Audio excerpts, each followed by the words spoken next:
Hi and welcome to this video blog with me, Wayne from swimmingcyclingrunning.com. Well, last week we did an experiment. We put up a video saying that we would analyse anyone who had posted a video in response to the blog that we put up last week.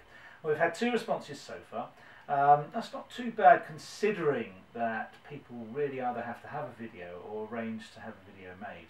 So what we're going to do is we're going to look at it for the next week or so and see if we get more responses. If we do, we'll carry on doing an analysis, and if not, then obviously there's no massive call for it. Perhaps we'll try it again in future and see if that changes.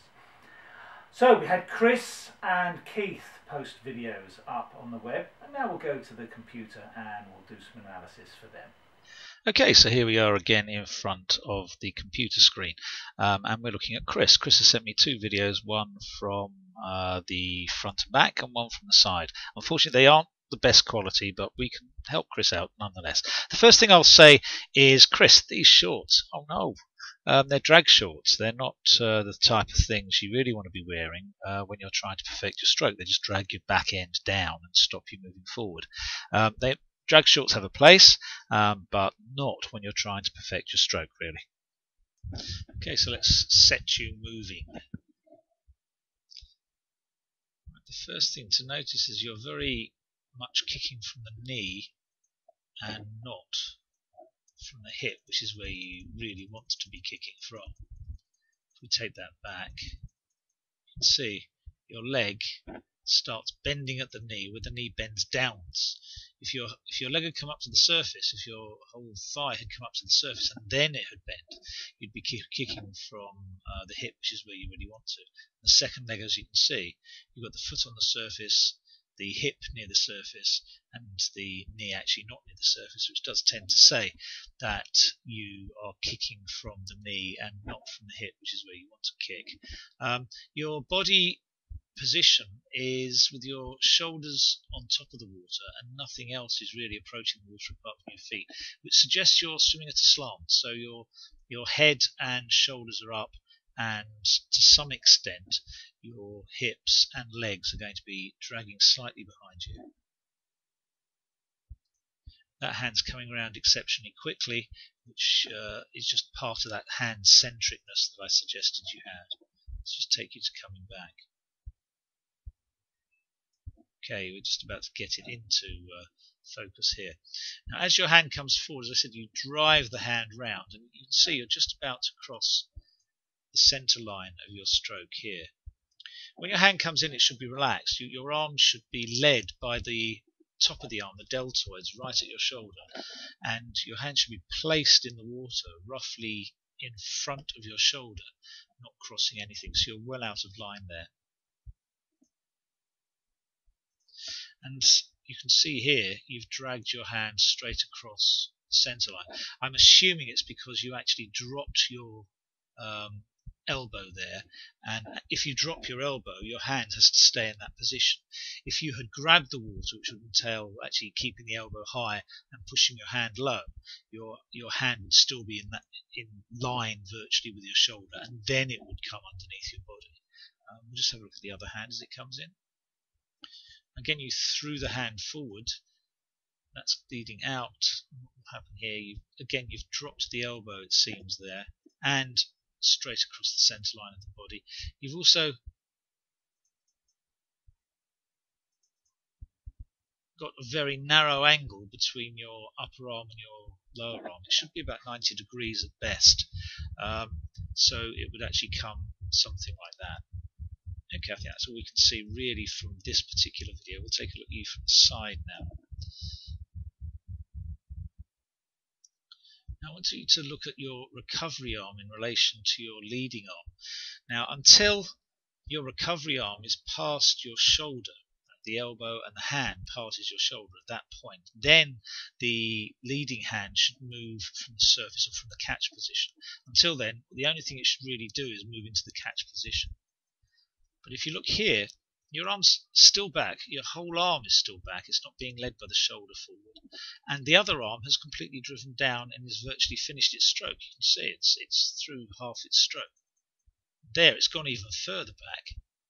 Yeah, and you're still, in fact, breathing, to one side. So there's no way you can rotate to the other side to let that hand push back against the water. So here you've got absolutely no drive. Your hands effectively come to a standstill. It hasn't really moved from that position, whilst your other hand drives forward. Okay. Again, I think you can see the legs are dragging a bit in the body position. The right arm does exactly the same thing. As you can see, it's driving down before the other arm gets into its recovery position. Just have a look at it coming back.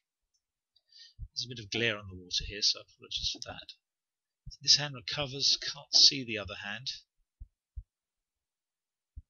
That arm recovers out. Now you can, and there's like a windmill effect. One arm's going down whilst the other arm's going up. And that shouldn't happen. If you consider that water is about 1,000 times thicker than air, this arm can get forward very quickly. This arm has to take time to feel the water and get hold of the water. You're driving that down quite fast, and this is now ahead of that arm. This arm's there, that arm's not even at the shoulder yet. So this arm's come to the back, and you're still effectively turned to that side, so it can't drive forward at all.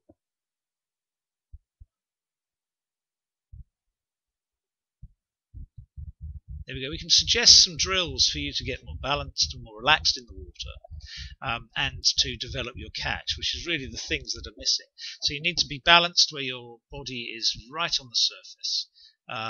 And you need that arm, the lead arm, waiting till this arm is past your shoulder, and we need your hands and arms in recovery to be really relaxed, and you'll start swimming a lot better. Okay, we're just going to take one more look at Chris, and I want to look at this arm to see what happens with his elbow as he starts stroking.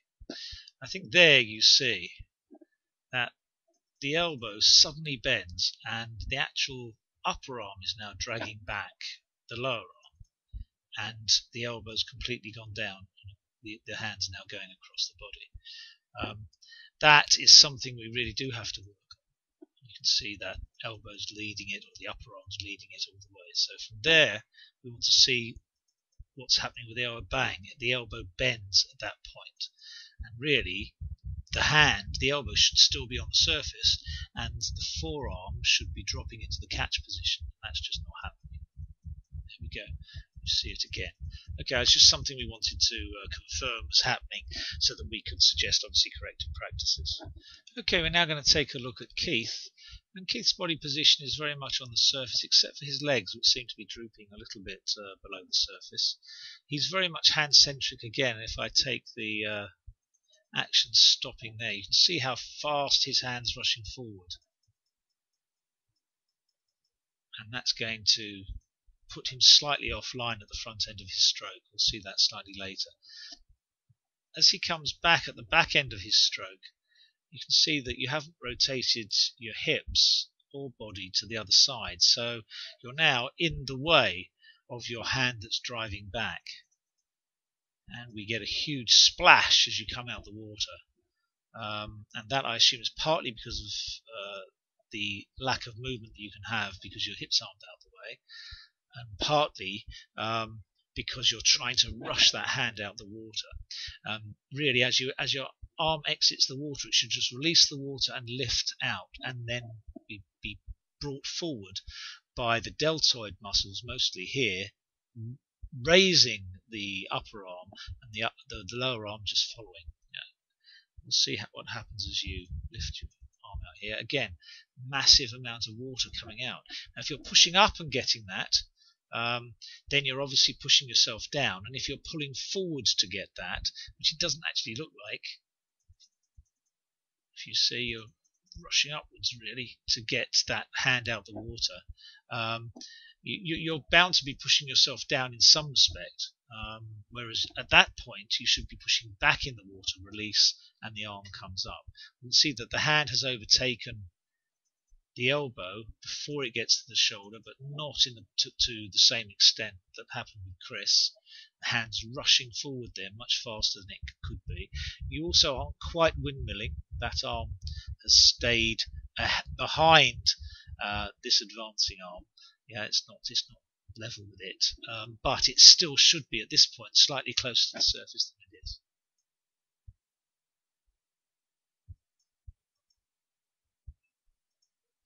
You see that arm's driving down and the other arm's recovering, but you do have a catch there and you do drive through. So I don't think you're used to breathing to the left hand side. Okay, we'll just take this forward a little bit and we'll see you from the front. Now you can see that hand centricness here quite well.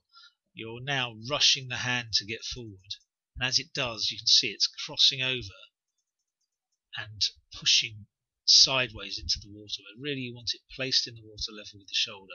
That would be the ideal situation. Again, with the left arm you're doing the same thing. And if you notice with the left arm you're driving quite wide when you breathe. Now if you notice you've gone to a two-stroke breathing pattern, you can see how wide that arm is. That's principally because you're driving it down too quickly, too soon. The hand at this point, should be in line with your body, and the hand and the forearm should be in the catch position. It shouldn't have driven down that far. If you drive it down too early, it can only go wide or drag across the body. There you go, you see again how wide you went there because you'd moved it slightly too early. Now, that's the extent of how it goes. Let's just move this forward. Now wishing you're underwater, and we said about your arms driving down. You can see that is driving down, but you are trying to get a catch there. Wait till you breathe. Okay, you've just breathed, and you can see your arms completely straight, all these bubbles around your hand, which means you haven't grabbed the water. And before your other arm comes in, this arm is back to your shoulder. Yep, it's now in a position where it can drive back, although it would be nice if it was positioned at 90 degrees. The other hand still hasn't come in the water and enters just about there. Well, there you're actually gaining some strength to drive backwards. Before there, you really had very little strength at all. Yep. With the other arm, you can see the actual elbow is really pointing downwards. There's very little you can do from that position apart from drive the hand down. Now, suddenly, you're getting into a position where you can actually force the water backwards or grab hold of the water and force it backwards. But you're actually slightly fast at this point. There we go.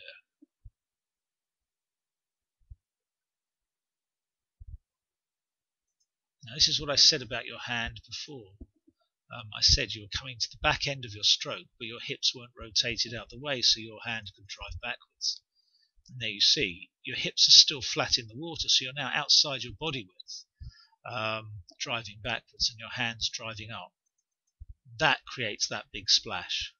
It'll be interesting to see the view as you come next to the camera of that arm. You can see that elbow's driving down virtually at the same speed as the hand. So that's where you're grabbing the water, just there.